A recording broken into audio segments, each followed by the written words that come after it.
Is it 2018 already? Postdoc, the New Orleans ACS meeting is coming up. I need data. Again. Yeah, I got a little bit of data to present, but I really need some new equipment. New equipment. Well, time to make it rain.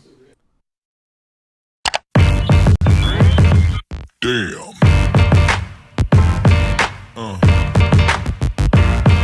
Yeah. Yeah. Yeah. Woo! Nice. This is awesome. You have no excuses now. Yeah. Yeah.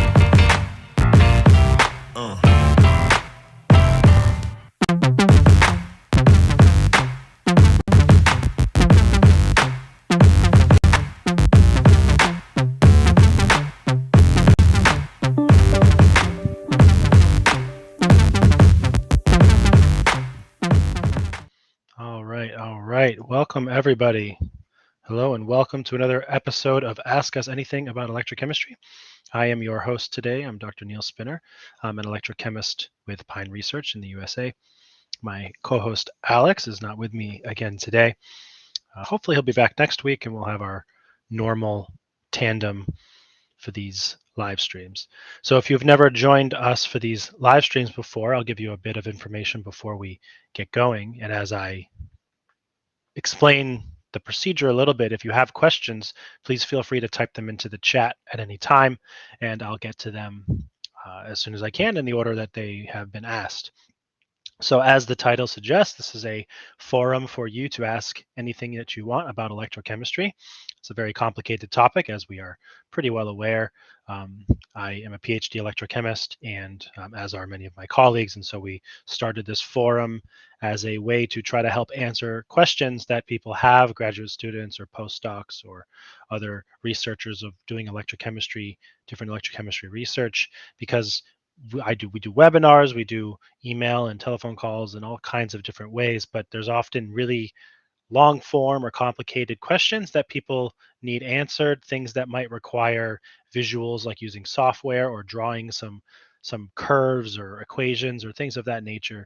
And so this was a good way for us to try to help with some of those methods of answering questions that hopefully can be a little more explanation than you can do perhaps over an email or over the phone. As well, it's more personal because you can ask your questions directly to me and I can read them live and try to answer them as best I can. Of course, that doesn't mean that I can answer everything, and to that point, we have found that there are two kind of extremes with the questions of which you want to try to avoid if you are thinking of a question to ask. The first extreme is something very, very basic and broad, which is like, what is electrochemistry? It's a little bit general of a question, and so I can talk about electrochemistry generally, but this is really a place for those who have some specific kind of question or something going on in their research or their data maybe that they want answered. This is a better place for that. And the other extreme question is something that's so specific that unless I happen to do it in my PhD, I'm probably not going to be able to answer. Something like, what is the fifth electron transfer heterogeneous rate constant for an iron complex in basic media? If I didn't study that personally, there's just probably very little chance that I will know the answer. So something in between those two extremes would be the best kind of question to ask. We also like to stress that there's no bad questions. This is an open forum to ask whatever you like. If I don't know the answer, I simply will tell you that I don't know the answer. I'm not going to try to make something up. And then apologies if I mispronounce anybody's name or their user handles or any text, as I know we have an international audience, and there is often some language barriers, and those are we do our best. So with that, I want to get started. There was one person who actually asked a question, I think in one of these live streams. It might have been several weeks or even month or two ago. But they had asked about square wave voltammetry, and so at that time I had addressed square wave voltammetry, or my colleague Alex did. One of us did anyway.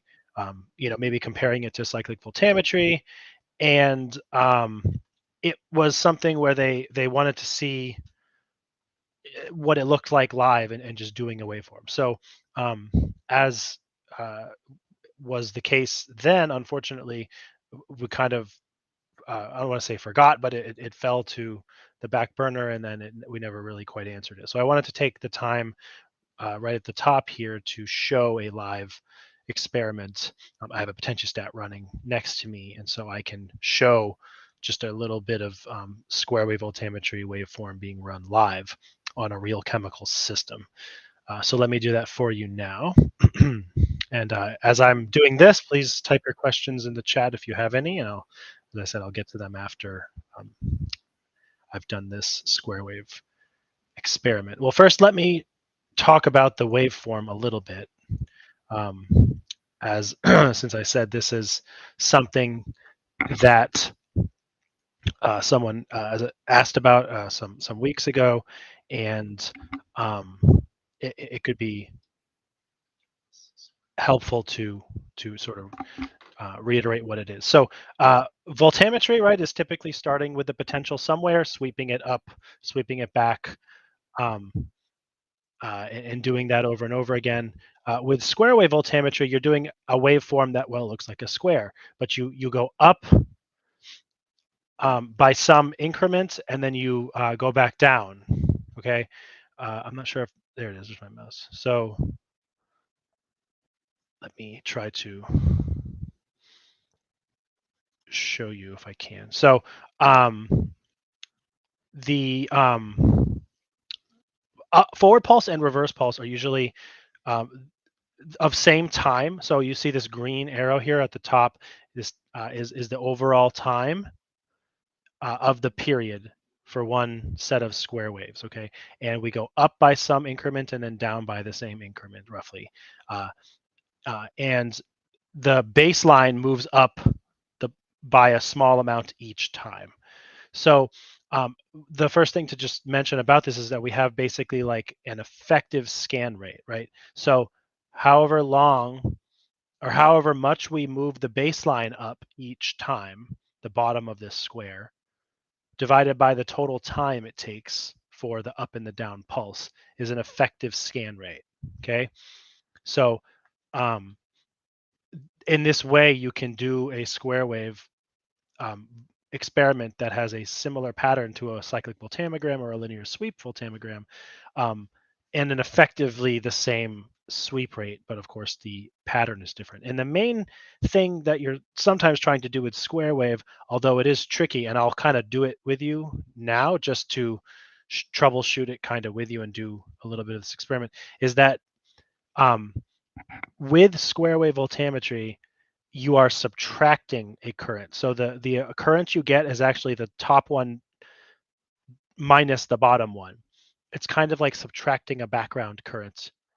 And what this does is it helps remove background processes. The important thing is that all of these parameters you see in this graph right here can be adjusted. And so it's often not perfectly easy to tell which of those parameters you should do to fix it, right? So there's some unknown there is all I want to say. So I'll just kind of do a little bit of this with you live briefly to kind of illustrate some of these points. But let me show you. This is our software here. So I have a system set up here with I have a platinum electrode, I have a silver chloride reference, and a platinum counter electrode. Okay, I have about half molar sulfuric acid solution, and I added some isopropanol to it. So for those who may not be aware, platinum is a good electrocatalyst for oxidizing organic compounds like alcohols, things like that. And so what you might be seeing here, for instance, is what looks like the typical kind of platinum hydrogen region. There's a bit of I've gone a little bit high in potential, so we're seeing a little bit of oxygen evolution going on. But what we see is this peak right here, and this is the oxidation of the alcohol that's in solution. I don't have too much of it actually, so the peak isn't very, very high. And the other thing that you'll notice is that the region, I can just run a few CVs again live and show you the system in action, is that this is the hydrogen region for platinum. It's not very well clarified. So you see there's a few peaks here, but there should really be 3 well-defined peaks in this region. And it's not the best because I probably need to like polish the platinum. I tried to get something quickly ready for this live stream. So I, to be perfectly blunt, don't have the most ideal experimental conditions, but it should be fine. I just wanted to kind of show square wave, as I said. So what you see with alcohol oxidation, which is kind of interesting, is that you have a little bit of an oxidation peak on the forward scan. You also have an oxidation peak on the reverse scan, which is unusual. Usually you see reduction peak on the reverse scan, but what happens is platinum is sort of doubly, excuse me, doubly electroactive towards alcohol oxidation. And so this is a common sort of feature. You'll see this in literature a lot for, in particular, noble metals and organic oxidation. There's sort of a double oxidation peak behavior. As I said, part of the trickiness with this system is that this platinum electrode is not the cleanest. I'm also at a bit of a limitation. I'm not in a laboratory, I'm in my office. That being said, let's look at the square wave voltammetry parameters. And so if you think about what I showed before, we have all these parameters, basically 4 parameters with which to play, that we can play with here, okay? We have the segments, so I can scan the same limits that I just did, or I'm doing right now anyway.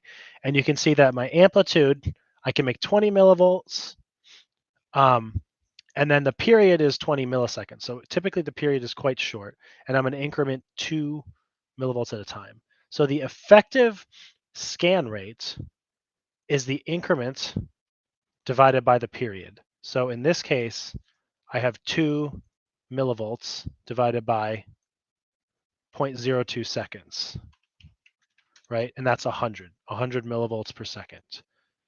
So the CV that I'm doing right now is also 100 millivolts per second. So the point is to try to do, again, the same scan rate effectively with the square wave.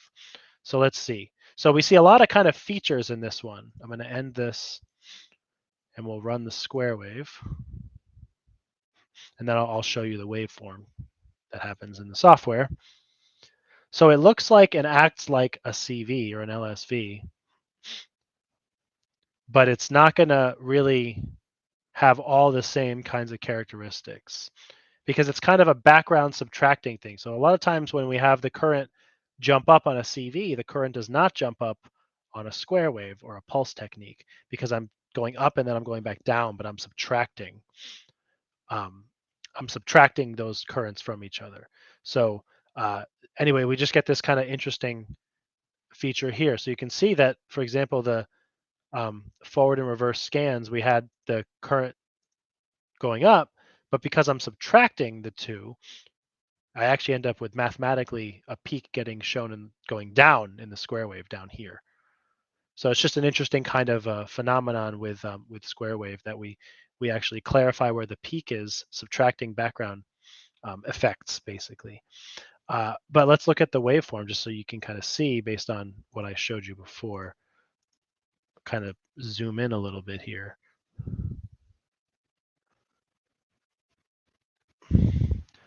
So here's this square wave waveform, right? And so I'm going up, I take a point, I go down, I take a point, I go up, I take a point, I take down, take a point. So one way to adjust this experiment and kind of see how it affects things is I can keep the scan rate the same, but I can increment more. So for example, if I increment 10 millivolts at a time, so I multiplied this by 5, I can also make my period much longer. So I'm jumping up the increment much faster. So I'm going to make my way up the ladder faster, but I'm spending more time at each of them. And so it actually is effectively the same scan rate. It's just I'm dwelling a little longer at each. I can also adjust the amplitude, just for good measure. Let's move this up to 60. Just to kind of, again, show you that I can adjust with these parameters.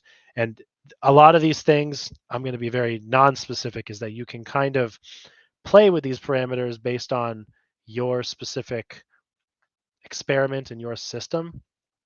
And what will work for you may depend on a lot of factors. Let's just say it's hard to be more specific than that. It depends on what you're looking to find and a lot of other kinds of things like that.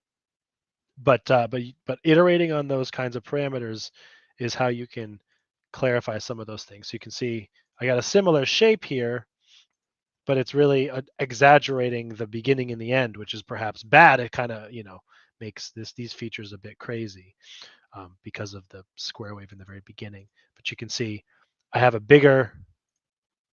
Let me home this one. You can see I have a very small and tight waveform here. Here it's less time spent at each of them. Sorry, more time spent at each of them. So it's a little bit more coarse, whatever you would say. And so that's the square wave waveform. That's the square wave experiment. I don't really want to talk too much more about it. Again, this is just an example system. This isn't the most rigorous square wave kind of thing, but since the person basically did say, can you please just do one live and see the waveform, I wanted to honor that request.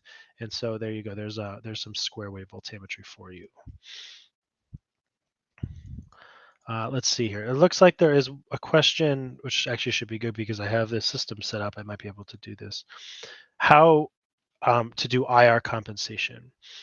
So there's a number of ways that you can do IR compensation. I will show you a couple of those ways. Doing IR compensation involves a couple of things. It involves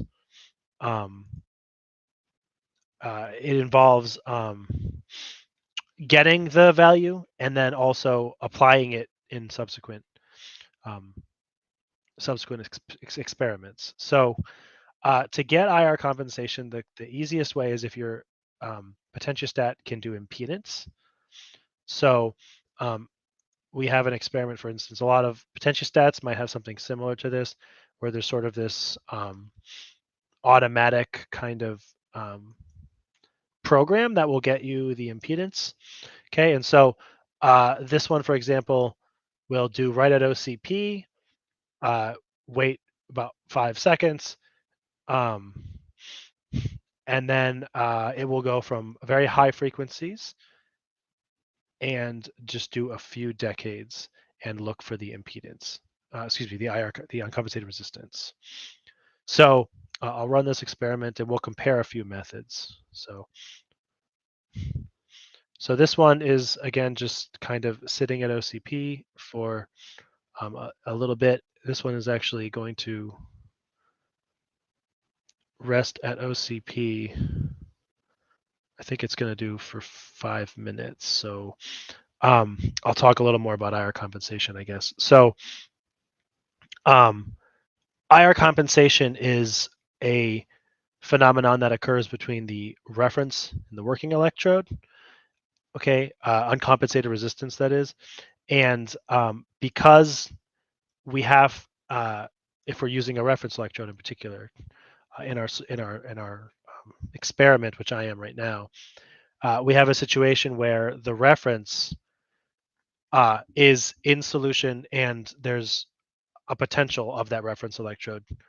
But we really care most intimately about the working electrode and the counter electrode, which is where this current goes to, right? We don't really care. We don't want to care about the resistance where the reference electrode is because it's just a sense. The problem is that the pathway of sensing goes through the reference, whether we like it or not. So as a result, we end up with a situation where we have to account for any impedance in solution as a result of the reference electrode. So one thing that we do is we try to get the reference electrode as close as possible to the working electrode, and then minimize that value. And then when we do find the value, we can compensate our CV accordingly. Now, in this case, you can see the EIS did its thing, and it found that the resistance is about 17 ohms. That's really low. Okay, so for what it's worth, the impact of the uncompensated resistance in this case is probably very low. The key with the uncompensated resistance, right, is Ohm's law. So let me pull up something here real quick. So when you think about why does IR compensation matter, why does it matter? We basically need to think about Ohm's law, right? V is equal to IR. And so this you can think of as like loss, the loss voltage, or the how inaccurate my voltage is. It's a product of I times RU. Okay, so if my R, and I just got it, was about 10, right? 15, 10, 20, 10 ohms. But my current is microamps. Well, my loss is tens of microvolts. That's not that much, right? If this is if I so what has to happen for this loss to matter? Well, either my current or my R has to be large. So if this is like 10 giga ohms, or this is, milliamps, okay, well then I might have a problem. Then I'll have millivolts or volts of error. But otherwise, if the current is low, microamps or milliamps, and my R is single ohms or even tens of ohms, it's not likely to cause me any issues. Okay, I'll show you. Let's see. Go back to the software, and I'll just finish talking about this. We can get to some other questions. So this is the probably the quickest and most accepted way of doing IR compensation. Measurement is impedance. It's a very direct way of getting it. There's a method called positive feedback. I'll just show this to you. So our software, actually, this is a new version of our software, and it is actually quite useful at getting the uncompensated resistance automatically. Okay, so it holds one potential, steps to another potential, and then goes back. When you have a potential, when you have a system that is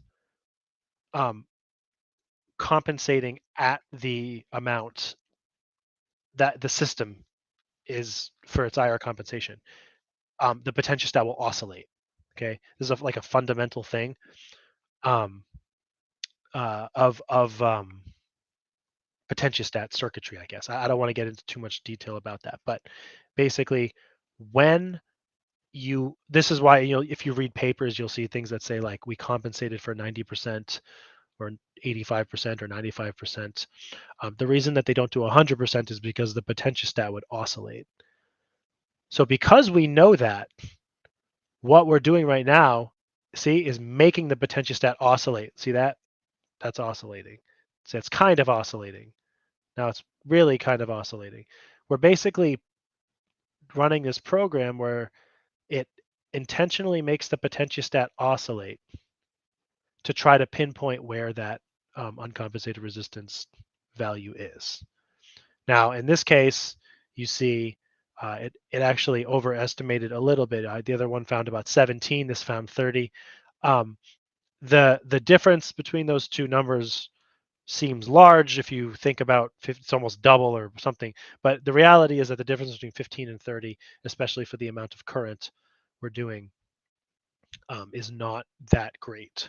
It's not too large. So, and even then you see a little bit of resistance here, right? Or a little bit of oscillation here. So this is a different way of finding the uncompensated resistance, is by checking where the potentiostat starts to oscillate. Okay. And then when we do our CV, for instance, what I can do this time is I can run it again. And again, I don't think you're going to see too much difference, but I can do, it was about 17 from the EIS. We can just apply 15.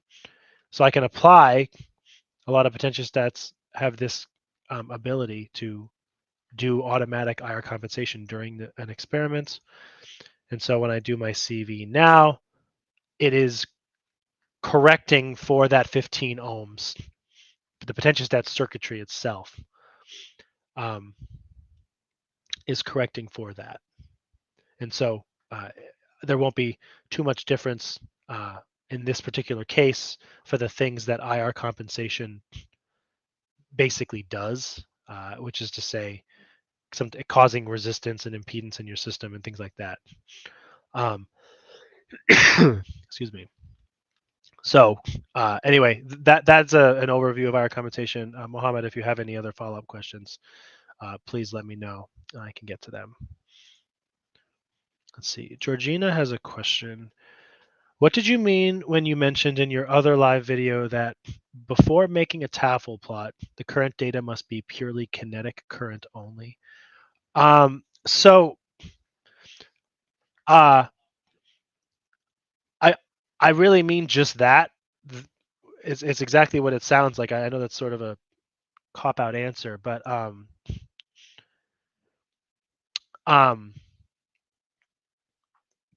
so let me just go back to my software and show you the CV that's running right now.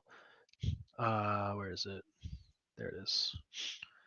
The current, this is a cyclic voltammogram, right? And so you have current here, and you have potential.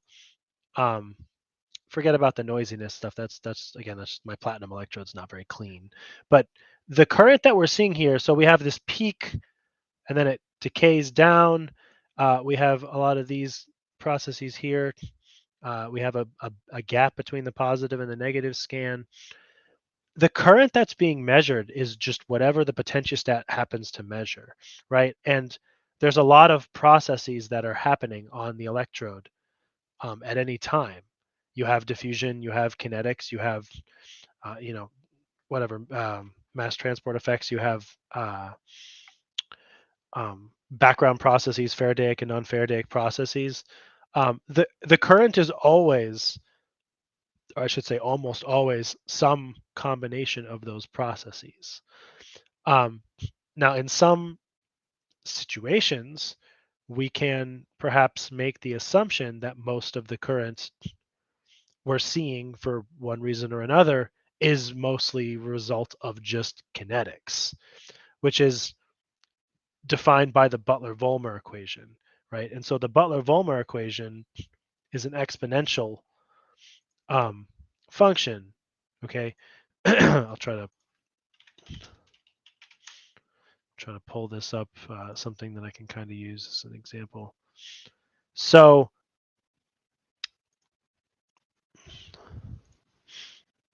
when it comes to kinetic current, just kind of a quick Google search here, right? I just wanted to get this kind of idea for you, right? Hopefully you can see a little bit. I know this thing is in the way. Sorry. The Butler-Volmer kinetics leads to this kind of like S-shaped curve, basically, right? This kind of curve here. So when you see that kind of behavior, like this is like the start of a peak in a voltammogram, right? And then it usually makes a peak. But the point is, when you see this kind of behavior, that's kinetic current, or at least kinetic behavior. It's an exponential increase. It's again defined by the Butler-Volmer equation. The main issue that we have as researchers is that we can't always say with certainty that the current that we measured from our potentiostat is completely kinetic current only and nothing else. And so that's why, for example, I have a whole webinar on rotating electrode experiments, and one of the things that you do is you use the Levitch and the Kotecki-Levitch and these kinds of analyses based on the rotating electrode phenomenon to extract purely kinetic information. It's theoretical, right? It's like a mathematical analysis on the CV data, but you use some assumptions and you can theoretically get the portion of current that is related just to the kinetics, and from that you make the Tafel plot. And so to your point, the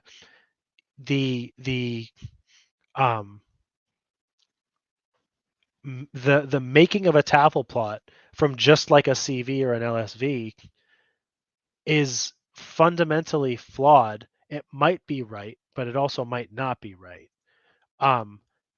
because you're dealing with the assumption that this current data everywhere from which you made the Tafel plot is only coming from kinetic information, but that's just not true. You have current as a result of the double layer capacitance and other non-faradaic processes of diffusional processes, and those are leading to like a different number of milliamps or microamps than you would get from just kinetics. And so using that number to make a Tafel plot doesn't mean anything, because the behavior of the Tafel plot and the Tafel slope implies that the current is only from the kinetic processes. So I kind of just repeated a lot of the same phrasing. I don't really know if that was clear enough, but follow up if you need, I don't know, some more explanation on that. I can pull up slides that, if need be, from that webinar to show you. But again, as I talk about a lot, the main thing with the Tafel plot and the Tafel equation is that it is a direct derivation of the Butler-Volmer equation. I mean, it's literally comes like 3 steps away from the Butler-Volmer equation, which is purely a kinetic, like theoretical kinetics relationship. So the values that you use in a Tafel plot have to be only kinetic related because of that. It's how it's derived. So I think there's a follow-up question from Georgina here that says, can I explain how to determine what type of reaction is occurring by looking at the slope of the Tafel equation? Activation, diffusion, and mixed controlled. That's a good question. I don't know if I know how to answer that perfectly well. I know that that's probably one of those things in the literature that's done pretty often. The as I've talked about before, the Tafel. Let's see. I'm trying to pull some stuff up while I talk with you about this. The tricky thing about the Tafel plot, which then leads to the Tafel slope, is that you are first of all left with, where should I take the plot, like the slope, right? What range? And then beyond that, the question is, that's why I need X log this one. The beyond the question of where to take the slope is, what are you looking for, right? And many times the answer is what the Tafel slope is, but sometimes you're just looking for the window that is the kinetic region, or the something like that. Let me again share software. I have a Tafel plot here. So, and again, I've kind of talked through this a number of times. So apologies if I keep kind of repeating myself. The tricky thing about the Tafel slope, again, and this part of this is this data is from my webinar. It's not maybe the most perfect data, but what you can see is that you might be able to take a Tafel slope here. You could take a Tafel slope here. There's a bunch of places you can take the Tafel slope. And so it's a bit subjective. And so one of the things to notice is 120 right here millivolts per decade, which is I didn't put units in here, but that's the unit, is the ideal number for a one electron irreversible process. So sometimes you're looking for that voltage window that gives you the slope related to that. As far as your question, like determining activation, diffusion, mixed controlled, um, the again, the fundamental problem with that is that if you're looking for diffusion control, the Tafel plot isn't really your tool, because Tafel plot is looking at a transformation of kinetic current only, not diffusional information. In this particular case that you see here on the screen, this comes from data that I'm opening now. It's just taking a moment. RDE. So something like this. And what you see is that, for instance, I'm going to pan over here for now. So this is the sort of diffusion limiting region right here at the lowest potential. So from, I don't know, minus 300 to minus 250 or something. Okay. If we look back at the Tafel plot, that's all the way at the bottom. That's the y-axis here. Okay. So only from the perspective that on the Tafel plot, we see this kind of behavior here where it's really vertical. I want to try to, let me see if I can kind of explain this. So this x-axis down here is the log of the current, but it's basically the current, right? And so think about what a vertical, this line is almost vertical, right? Think about what this means practically. It means that as I'm going down the y-axis, this is the potential. So as I'm decreasing my potential, right, the current is not changing very much. So it's limited, it's diffusion limited. And so in theory, the Tafel slope is infinity or close to infinity for that diffusion limited region, because the current isn't changing with respect to the potential. And it's extra sort of that way, or should be that way, because not only is the current overall not changing, but the kinetic current should also not be changing at all, because it's diffusion limited. Okay. As far as the whether it's mixed process or anything like that, I would have to defer to the literature on that exactly. Most of the time, the kind of analysis that I'm aware of for stuff like that has more to do with looking at this kind of plot where you tend to do I've seen the analysis that's kind of more like, this is the diffusion limiting region right here, right? The by some metric, the transition or kinetic region is like this region where it's sort of on, in the middle of the S curve. That's sort of the very beginning is the kinetics maybe or whatever, and then as it starts to get closer, we have mixed region. So exactly where that is not always clear, to be perfectly honest. And it's one of those things that's in the literature. It's very there's a lot of discussion there, I guess, is the best I can say. I don't know if I could easily tell you like what Tafel plot corresponds with which or whatever in that regard. But what I can say also is that generally what people are doing with the Tafel plot is looking at the slope as an indication of how many electrons were transferred, because part of the Tafel equation involves the number of electrons transferred. And so basically, as the Tafel slope gets smaller, it indicates more electrons transferred. That's largely what people are doing with that.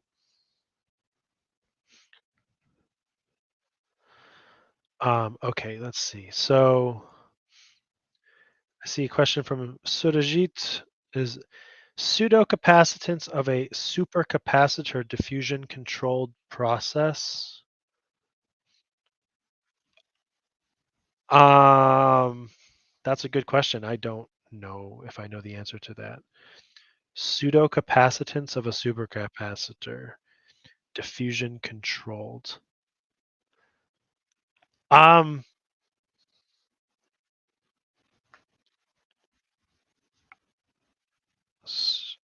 Honestly, I am not sure.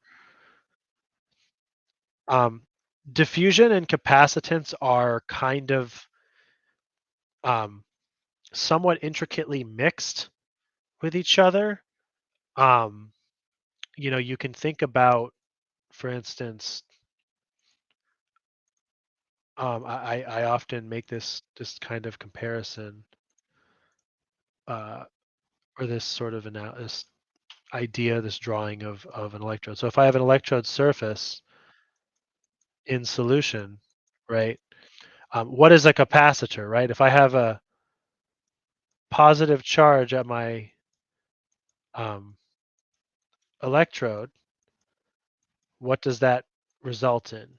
It results in negatively charged, solvated, usually anions, to be drawn to the surface, basically what ends up being called usually the inner Helmholtz plane. And then what we have here is one plate, the electrode, one plate, negatively charged ions, some distance apart from each other, separated by a dielectric material, which is in this case basically water, right? If it's aqueous, right? So this is capacitance, right?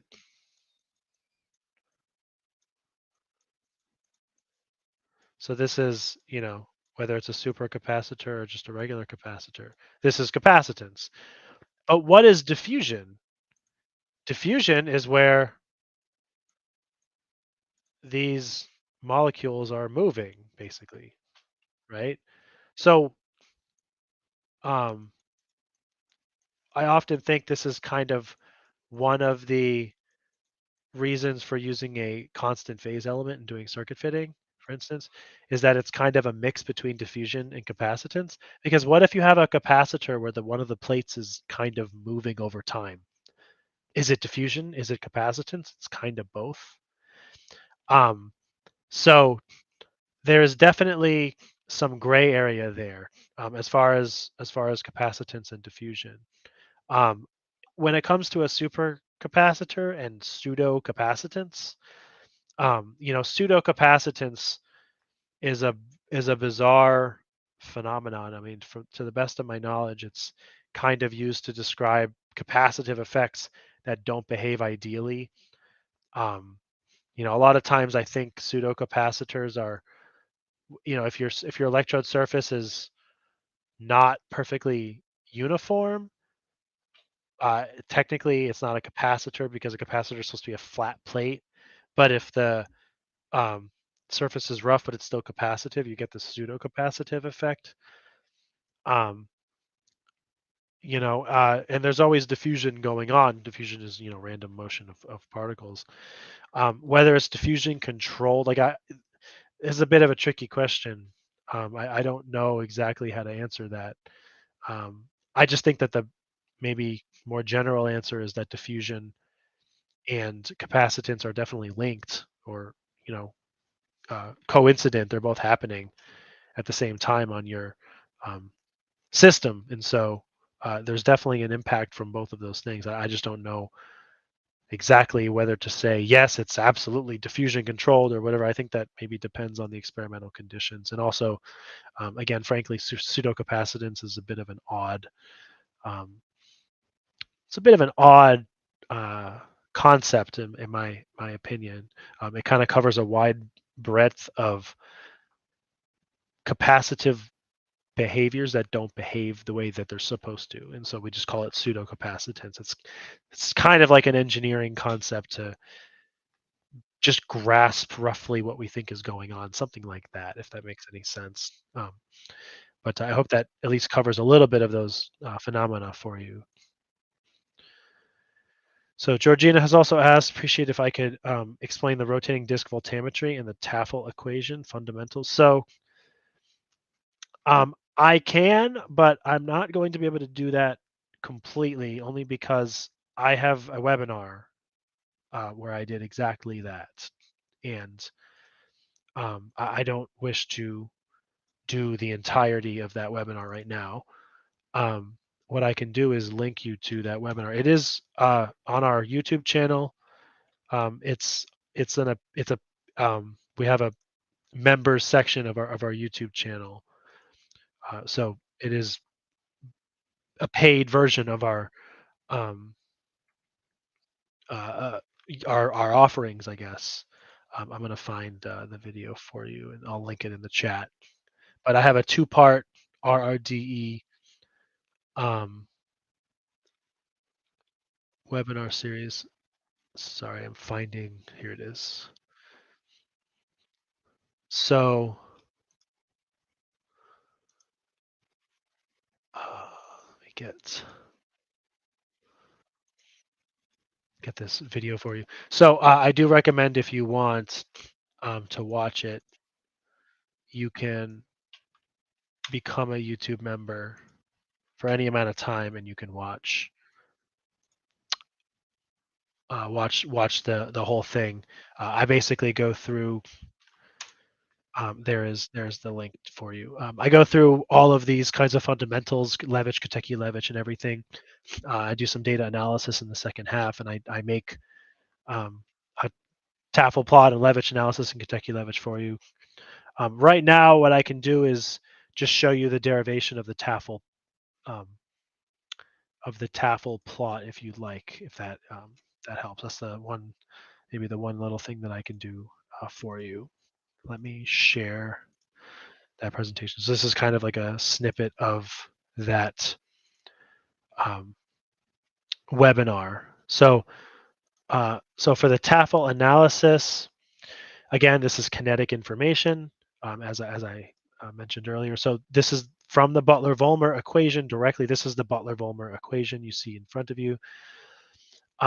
What we do is we apply a large enough overpotential, okay, to reactive. Yes, you can certainly ask anything. You can ask anything about electrochemistry that I can answer. If you ask something about something else, I may not be able to answer, but certainly type anything you'd like, and I can try to answer for you.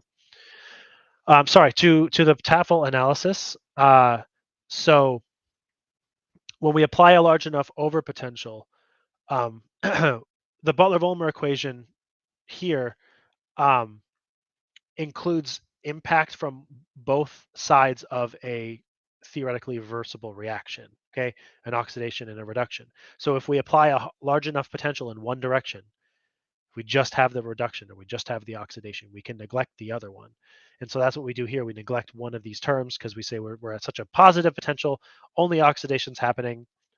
We can neglect the reduction side, okay? This is actually just the Tafel equation. And so it's all kinetic. So what I've done is replace I with IK, because this is a kinetic information. And also, Georgina, to the best of my knowledge, for registering to our YouTube channel, there should be a join button, and I think it's everywhere on the channel, on the videos. If you try to click on the video and you're not a member, I think there should be a button that says join, and you just click that. I don't know that. I'm not sure if there's like a exact link for joining. It's just if you're on the YouTube channel, you have to join as a tier 2 member. Tier 2, because there's 2 tiers, so make sure you join tier 2 if you want to watch the webinars. There's a lot more webinars in that folder you can watch as well. look for the join button is what I can say. Let me know if you still can't find it. I can try to direct you. I can show you. I can share my screen and show you. Um, but there's no like link. It's just part of YouTube. So sorry, I'm getting sidetracked, but I'll try to finish the Tafel derivation for you. Okay, so again, all we've done is neglected one half of the Butler-Volmer equation, and I'm just basically writing the implication that this is kinetic information. Butler-Volmer describes kinetics. And so all we're doing with the Tafel rearrangement is solving for the potential, the overpotential, instead of the solving for I, because the Butler-Volmer equation is a solution for current. So we take basically the log of both sides. We're changing the base. This is the exponential, and so we're changing it from base e to base 10. It's just more common to do that. You can do natural log ln, but people prefer log base 10. Okay, and so when we take the log of both sides and we rearrange, you see the exponents become coefficients, and so the potential is equal to this expression here. So this is the Tafel equation. This is just a rearrangement of that previous equation there, which is half the Butler-Volmer equation. And so what we do for the Tafel plot is we plot the overpotential, eta, versus the log of the kinetic current. This is why it has to be kinetic current only.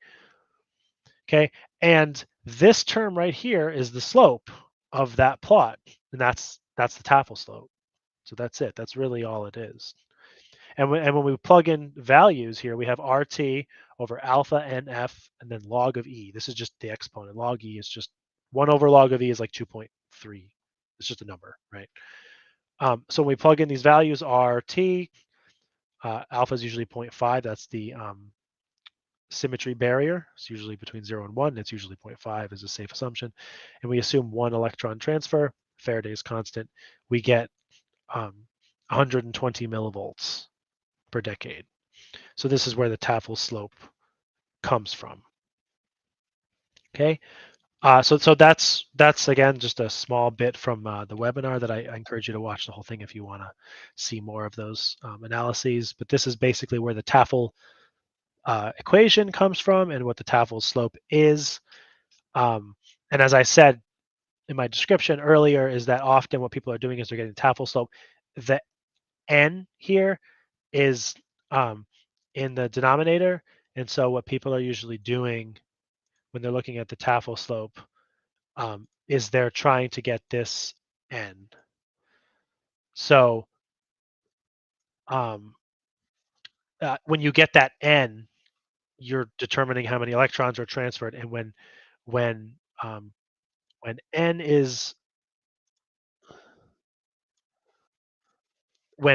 is larger, it makes the Tafel slope smaller, right? Because n is in the denominator. So for these normal values here, it's 120. But if n is 2, it gets cut in half. So this wouldn't be 120, right? This would be 60 millivolts per decade, right? And if this is 4, it goes down to 30, right? So you're basically looking at multiples of 120, half or third or quarter, whatever. So that's a lot of times what people are doing with the Tafel slope to to figure out how many electrons were transferred. That's one of the more common applications of the Tafel plot. All right, let's move along here. Naresh has a question. Continuous to last week, some papers reported like if diffusion controlled, there's no semicircle. Nyquist plot will be straight line passing through the origin.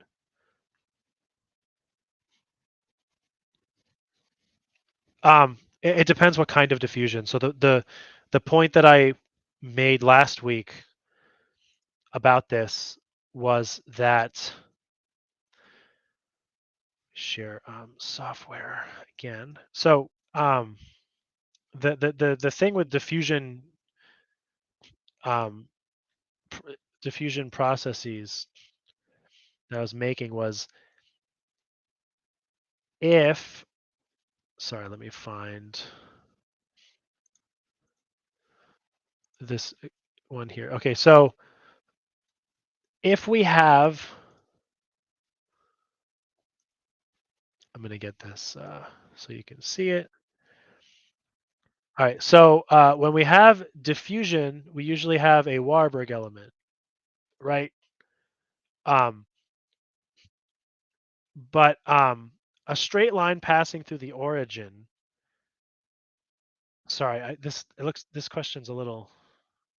If diffusion controlled, there is no semicircle. So the semicircle doesn't really have to do with diffusion. You're sort of mixing concepts from what I can tell.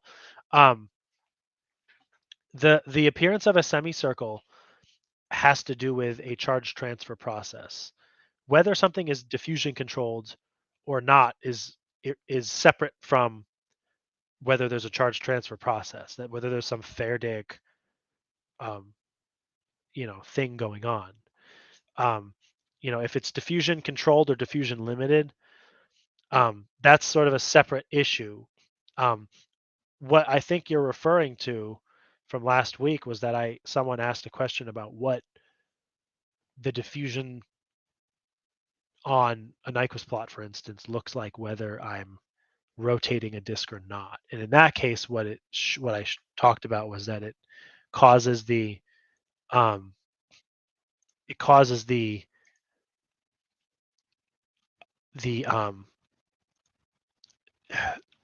sorry, I'm trying to copy this so I can show you at the same time. Just give me a second here as I add this. What it does is it causes the diffusional tail to curl down. Right, so this is the Nyquist plot that I just showed. If I'm rotating my disk and I'm under diffusion limitation, it causes what looks like another semicircle, right? The I'm trying to think. The terminology here is also, it depends on what you're talking about. So like diffusion controlled, you might say that in this region, it's like diffusion controlled in this frequency of that experiment.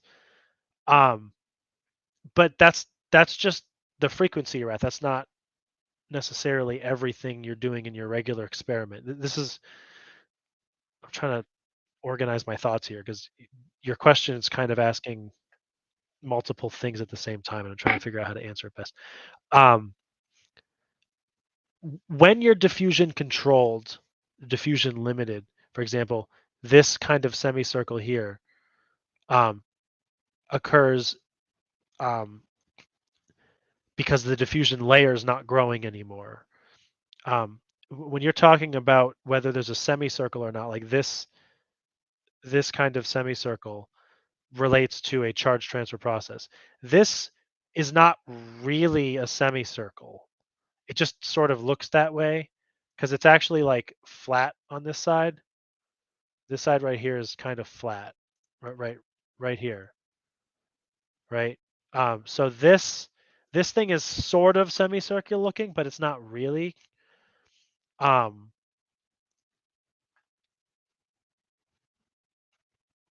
trying to think if there's a better way to.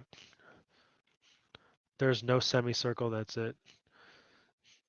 Yeah. So when there's no semicircle versus when there is a semicircle, is diffusion controlled isn't right. It's a statement of the diffusion layer, right?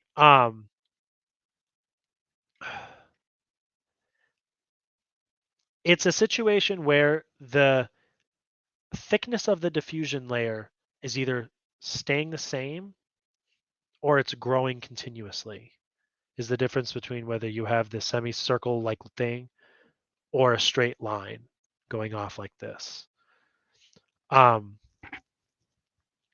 has to do with whether the diffusion layer thickness is growing over time. So on my disk surface here, right, on my electrode, okay, I have a diffusion layer through which my electrolyte has to diffuse through to get to the surface. And if this diffusion layer is growing over time, it's getting thicker and thicker and thicker. And so that's what this line represents. I mean, the impedance is getting larger over time as my frequency goes down. My impedance is getting larger because the diffusion layer thickness is growing. And that's, I guess that you would say that's diffusion controlled. It's limited. Limited is probably a better word. It's limiting the current that you can get. If the impedance is getting higher because you're waiting for stuff to get to the surface, the current is going down. That's why, in a CV you get a peak, right? This peak where this drops here is where the diffusion takes over. The diffusion layer is growing and becoming some thick. This is where kinetics is making the current go up, and this is where the current is going down because of the growth of my diffusion layer. Okay, but when we rotate our disk, for instance, we force convect fluid. The diffusion layer does not grow, and so eventually it basically makes like a semicircle, but it's because the impedance is not getting bigger anymore. It's stuck here. Like it's this is a point. It goes down to a point, and so my actual impedance is roughly fixed because my diffusion layer is not growing anymore. And so that's why you get a constant current, right? For a rotating experiment, you get a constant current. Basically, you can think like V equals IR, and the resistance is staying the same. The impedance is staying the same because the diffusion layer is the same. So I will stay the same. Whereas with the case of the line the thickness getting bigger, R is going up, so I goes down. That's this behavior here. So I hope that's a little bit clarified. I know I'm sort of piggybacking off of last week. I know also it's a little bit confused. Your question sort of made me think about a lot of concepts at once. So I know that might have been a little scattered, and I'm sorry for that. Go ahead and ask any more questions if you needed more clarification on that. I hope that was at least a little bit clearer for what you were asking. So let's see, reactive. Let's see if I can answer. I'm not sure if this is electrochemistry exactly. Making a mathematical model for hydrogen gas storage tank. It's very simple, and I know the moles of H2 flowing into the tank, what other parameters will change and how. If H2 is 30 bars from electrolyzer, does it even matter if storage tank bars are, I assume you mean higher? Hydrogen is 30 bars from electrolyzer. Does it matter if storage tank bars are higher? I mean, gas is a pressure-driven, material, so things will flow from high to low pressure. Storage bars are higher. To get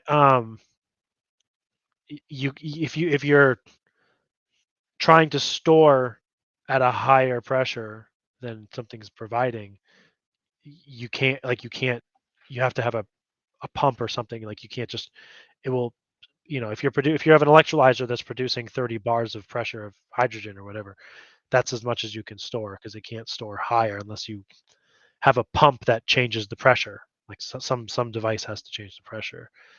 As far as your general question here, you're making a mathematical model for a hydrogen gas storage tank. A model of what? Of the storage of the temperature, pressure, and volume, or something like that. Like what is? I don't understand what. I know the mole's flowing into the tank. I mean, a tank of storage. The main components that you're looking at are pressure, volume, and temperature. As with almost any gas, those are the things that matter the most. So the volume is easy. It's the volume of the tank, right?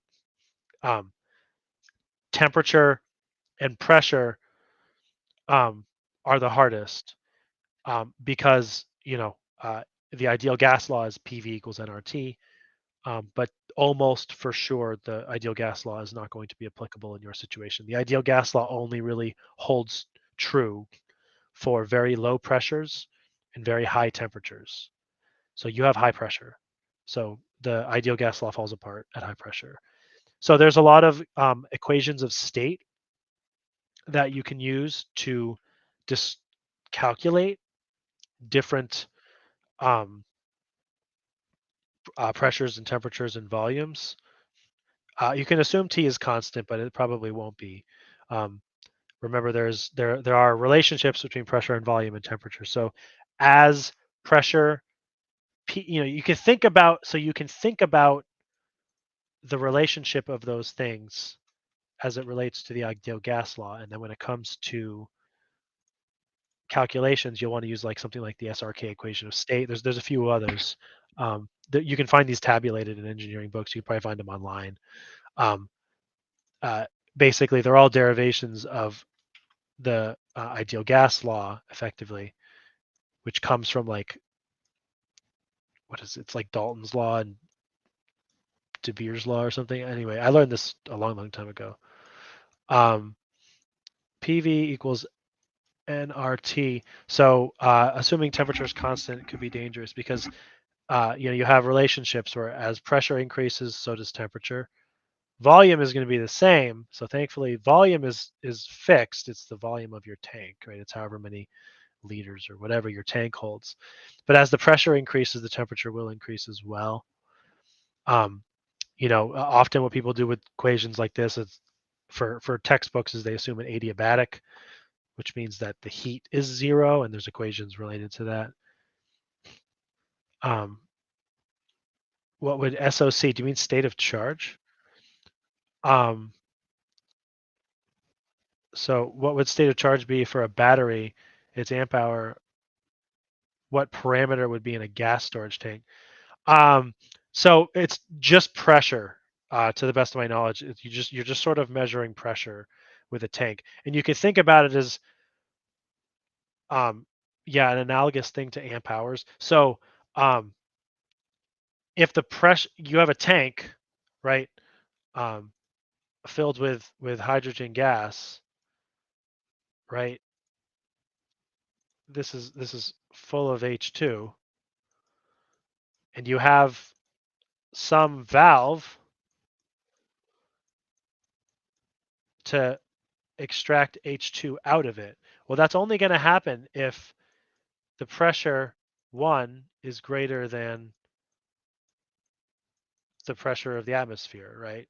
And the pressure in the atmosphere is like 1 bar, and so if there's 30 bars in here. So pressure is really the thing that matters the most, because it's like if the pressure is the same in and out, you'll still have hydrogen in here, technically, right? Probably, but you can't really get it out unless you have some sort of a pump on the exit here, right? What there's a I don't know what the symbol is for a pump, but whatever. If you have a pump, then you can forcibly draw stuff out regardless of what the pressure is. But generally speaking, what you're doing, and this is how all sort of regular gas cylinders work, is it has a lot of gas in it and it's pressurized, and gas comes out of it, but you open a valve a little bit and the pressure inside is higher than the pressure outside, and so it flows. And so measuring its pressure is basically the capacity, or the equivalent to amp hours, if you will. At any moment in time, if you let the cylinder sit there and equilibrate, you can say, well, I know the temperature is room temperature and I know its volume. Then I can solve for the pressure inside, for instance. If you don't have a valve measuring it, you could use an equation like the ideal gas law or an equation of state to figure out what its pressure is. Otherwise, right, usually you have a regulator. You have some sort of regulator gauge, right? That's measuring the pressure at every whatever time. And so as you start removing gas, the pressure will start to drop until it's, you say zero gauge, right? Zero gauge is 1 atmosphere, and then you can't take anything out of it anymore. So I hope that's at least a relatively satisfactory answer to your question. And Georgina, thank you very much for becoming a member. Just as a reminder, if you want to watch the webinars, it's tier 2. Tier 2 is the level for watching the webinars if you want to see those. Let's see. Sumyajit has a question. I have a doubt. Why some catalysts show less onset potential in HER? Can you please explain? I don't know if I can explain that. The answer is just that some catalysts are better than others. As for why, it's probably a more fundamental question. I don't know if I know how to answer that very well, to be perfectly honest. I bet Alex knows this answer. I blame him for not being here. He's better with these fundamental energy diagrams. It probably has to do with something about the energy state or something like that. If something has a lower onset potential for the hydrogen evolution, well, I guess it depends what you mean by less. So the HER is a negative potential. It's a reduction process. So if a material has an onset potential for HER, for instance, and I'm scanning negatively, right? And then it starts to do HER right here. And then I use a different catalyst, right? I'm just drawing it differently so you can see the difference. And its HER is over here. Well, red is better than blue, just to be clear. Because it's basically going down first. Right. So at whatever this potential is right here, minus let's just say minus 100 millivolts. Right. My red catalyst is already starting to do HER, but my blue catalyst is not until I get to minus 200. So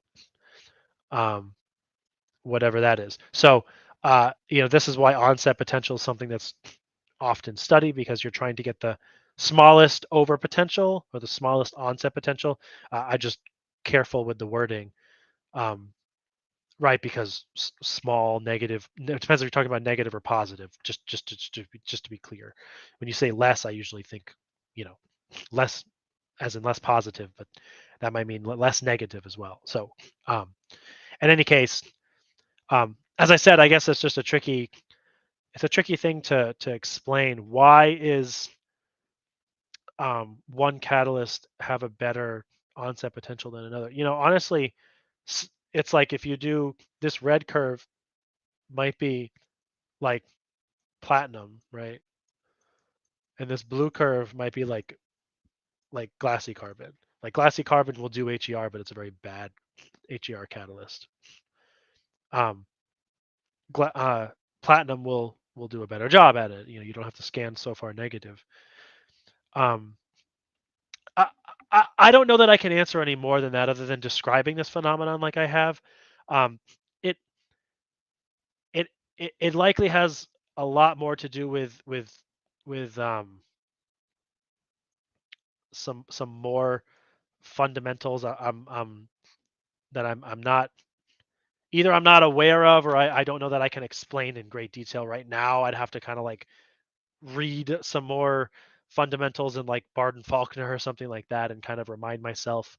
I hope it's sufficient enough for you for right now, Sumyaji, to just say some catalysts are better than others, and that's sort of it. Like some catalysts are better at doing some reactions and processes better than others, and that's sort of all the game of electrochemistry and electrochemical engineering, is trying to find the best catalyst to do whatever process that you're studying. And we're all discovering a lot of things about that. That's what a lot of the research is about. Georgina, thank you so much. Yeah, I'm glad to help. I do understand. I would be happy to answer all the different questions and everything, but when there's a webinar on that topic, that's really the most thorough kind of an answer I can give you. So I do hope that you enjoy some of those webinars. Some of them are they're usually about an hour long each, so it shouldn't take your whole life away if you want to watch a few of them. Let's see, Sodajit has another question here. What is KK analysis software required to do this? I do impedance spectroscopy and propose a circuit using CH instrument. Now KK analysis is required. Give some idea about this. Sure. So KK stands for Kramers-Kronig. Give me a moment. I'm going to pull up, again, some materials from, not that one, from a previous webinar on impedance that I have given. And I will show you.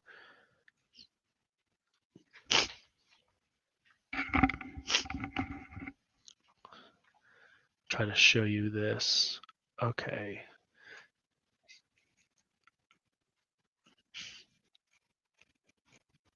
Okay. Sorry, I'm getting there, I know.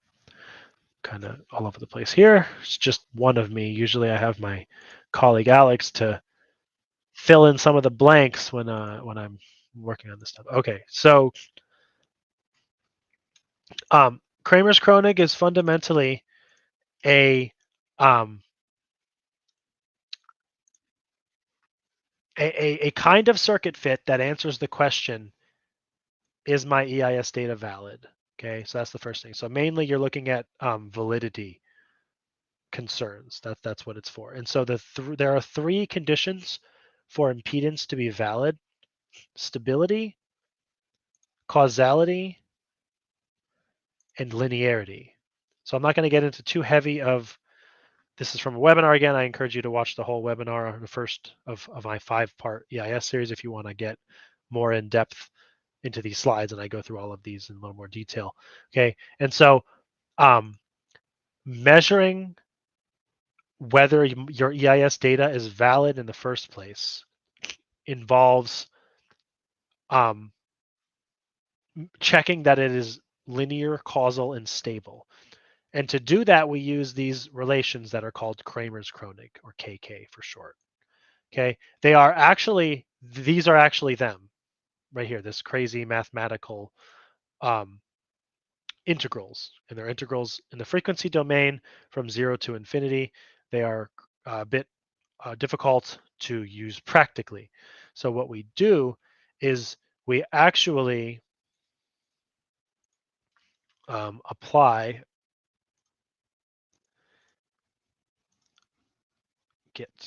share this. Okay, so what we do to measure, or to do Kramers-Kronig to determine practically if our data is valid, is we apply the transitive property. So we say, if there's a circuit that fits Kramers-Kronig and it fits my experimental data, then my experimental data must fit Kramers-Kronig. And if it fits Kramers-Kronig, it is linear, causal, and stable. Okay, so I'm just preparing one thing here. Just a minute. I will get you talk about this a little more.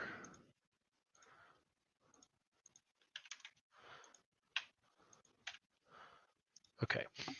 Right. So what do we do? Right. The point of this is that I'm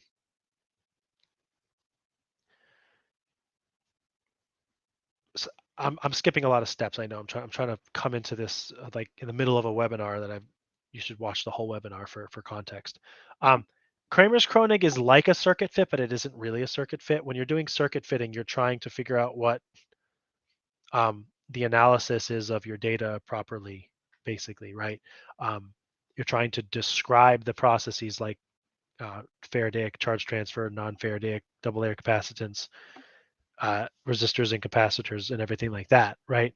And every time you do a circuit fit, you're trying to apply these components to represent reality. With Kramers-Kronig, this is not the case. You are not necessarily trying to match reality. You're just trying to get the most. It's like fitting an nth order polynomial, right? You can think of like 100 data points that make some curvy line. Well, if I fit a 100th order polynomial, it'll swerve right through all the points, right? But if I can't get a 100th order polynomial to fit through it, well, nothing's going to fit it, right? It's like if I can't get the most perfect fit to go, nothing is going to work. My data is garbage. So Kramers-Kronig operates the same way. If I can't get Kramers-Kronig to fit my data, then my data is probably just complete nonsense, right? There's probably just something really wrong with my data, okay? But if I can get Kramers-Kronig to fit, it probably means that my data is okay. Perhaps it's acceptable, and I can proceed with my analysis. Okay, so to that end, what we do is it's actually this procedure that was developed by a really brilliant researcher named Bucamp, who said, let's apply one resistor, a capacitor, a bunch of Randall's elements, and an inductor. It's kind of like everything. Let's just fit everything to this experimental data. And in theory, it should capture all of the possible behaviors of every point, right? And all of these circuit elements satisfy Kramers-Kronig. Okay. So how we basically fit exactly some number of Randall's elements. The software does it for you. Okay. And I'll go to the software now and show you how that works. Let me get to my software. Not every software does this for you, but our software does this for you. So I just collected some EIS data actually just right now, very while I was talking about all that. This is on the same system that I have set up. This is just a platinum. It's a very quick impedance data. You see there's a little bit of artifact from the reference electrode. It's pretty normal. And actually it's not all that interesting. It's just like straight up and down lines, capacitance and diffusion going on. But I can apply Kramers-Kronig transform in our software, and it just does basically a circuit fit to the data. Okay, and if I zoom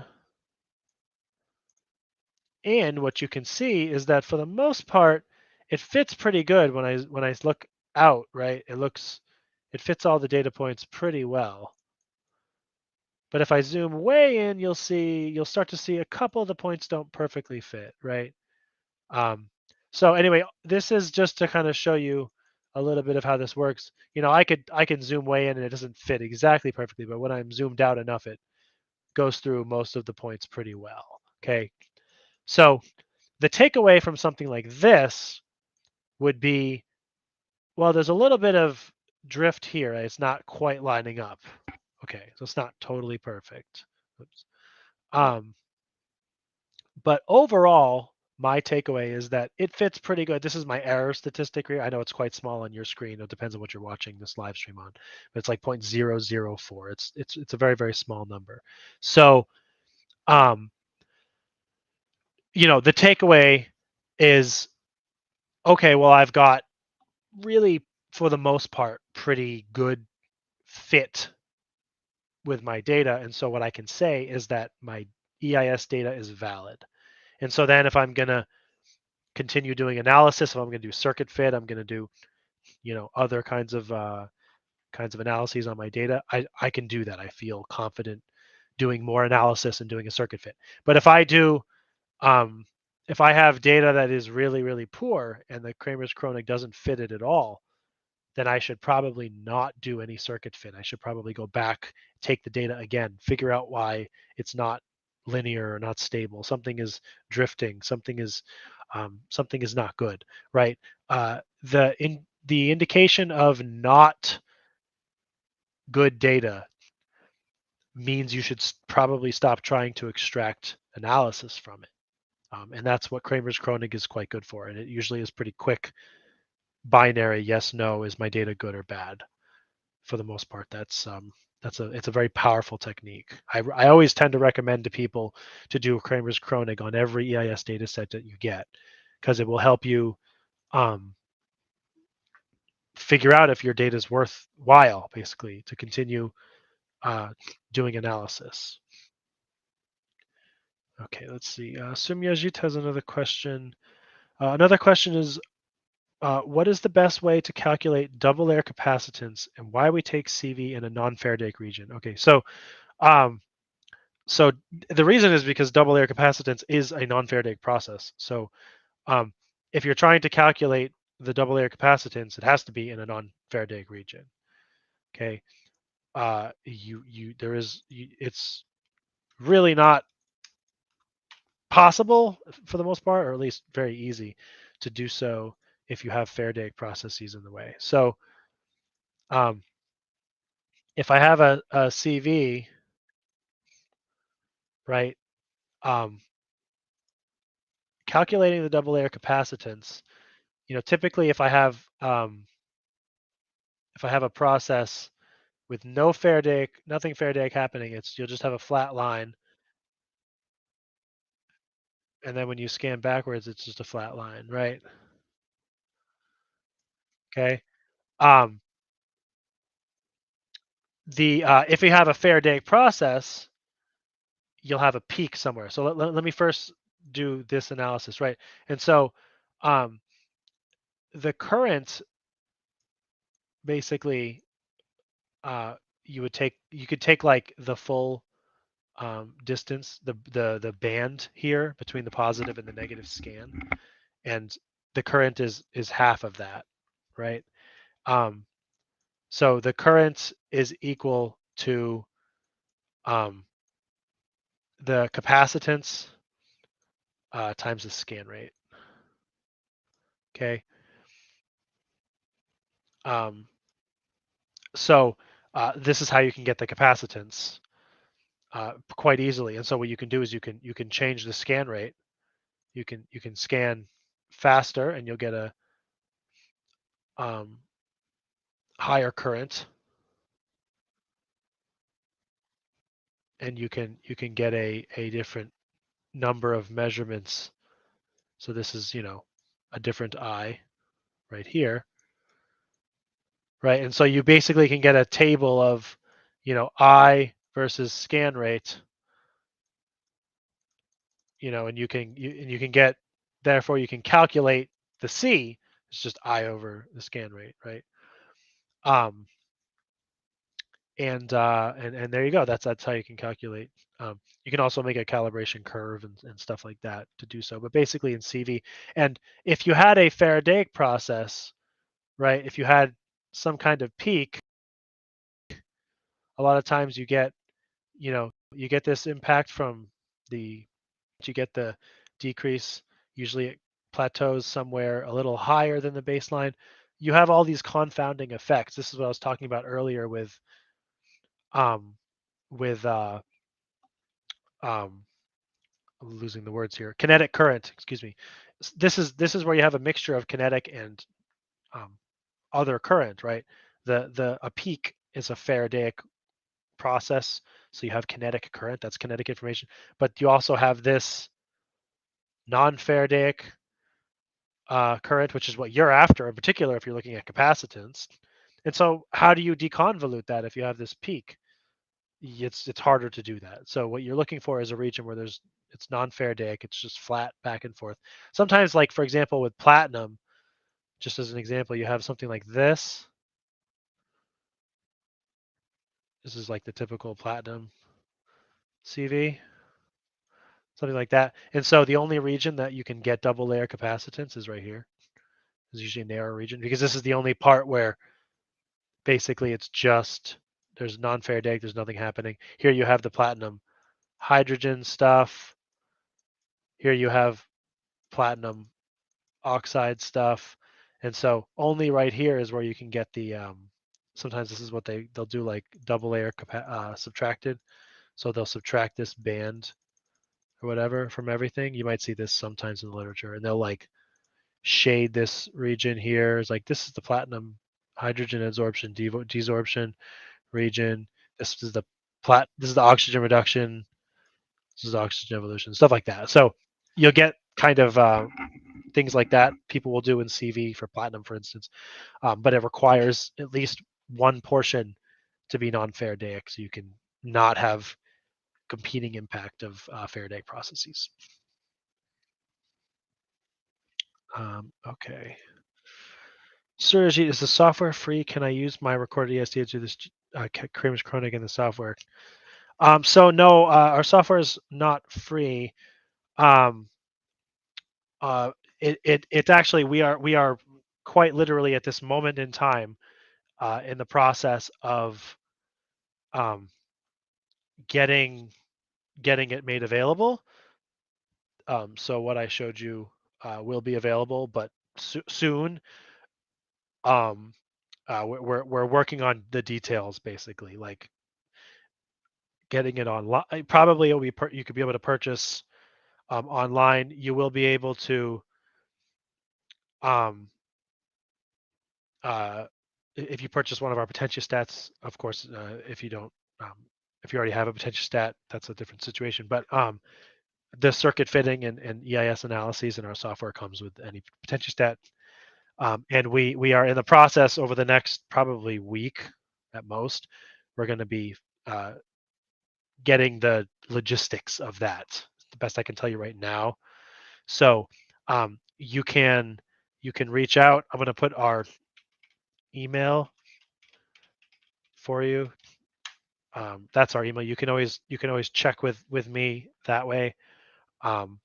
Periodically to check on where the software is available. As I said, it'll probably be available for purchasing, like circuit fitting tools in the very near future. We just have to work out some of those details. Can I explain using Origin if I have any data? Do you mean like the data analysis program Origin? If that's what you mean, I don't have Origin. I use Microsoft Excel for most of my analyses, or the software that I showed you. That's my company's software.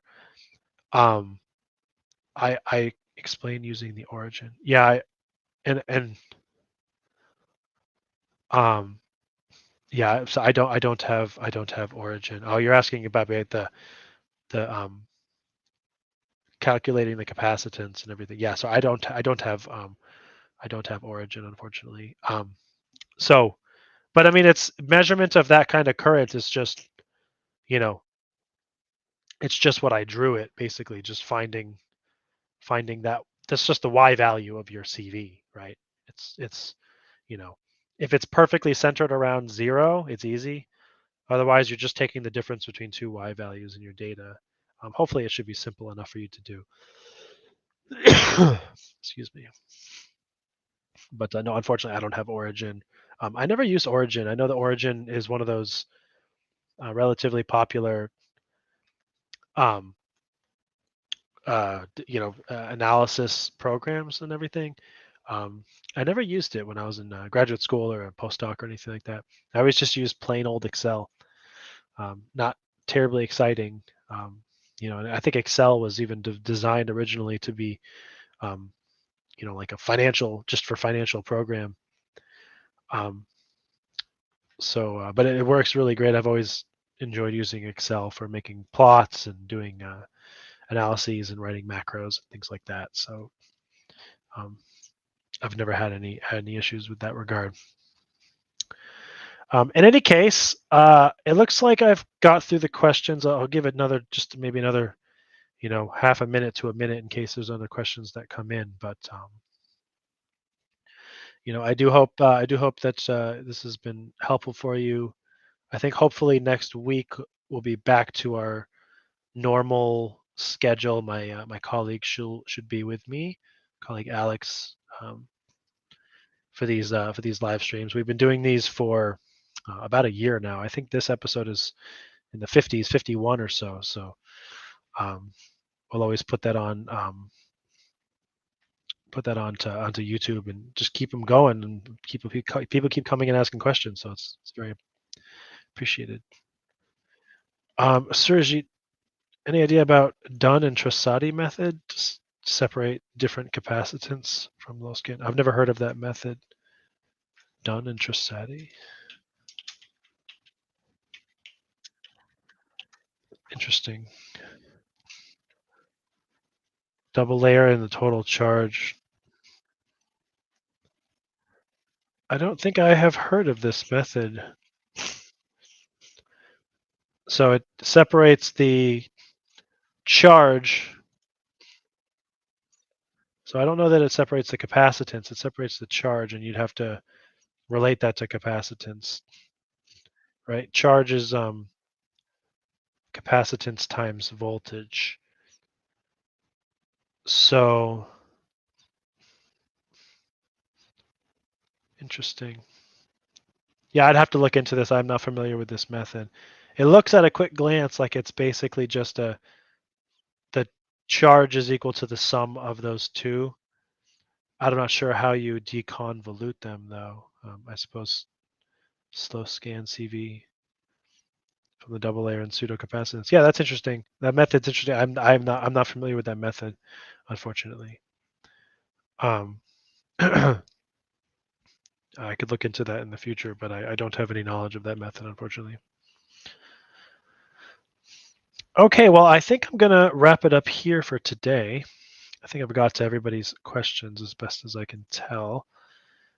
Thank you again, everybody, for questions and for joining as a member. If you wanted to watch any of these webinars where I've talked about some of these in a little more detail. Yeah, anyway, I appreciate everybody, as I said, and I hope everybody has a good weekend. And if you have other questions that you can ask, you can either leave them in the comments of this video, or you can join me next week, same time. Most likely we'll be here for another episode of Ask Us Anything About Electrochemistry. And until then, take care, everybody, and thank you very much.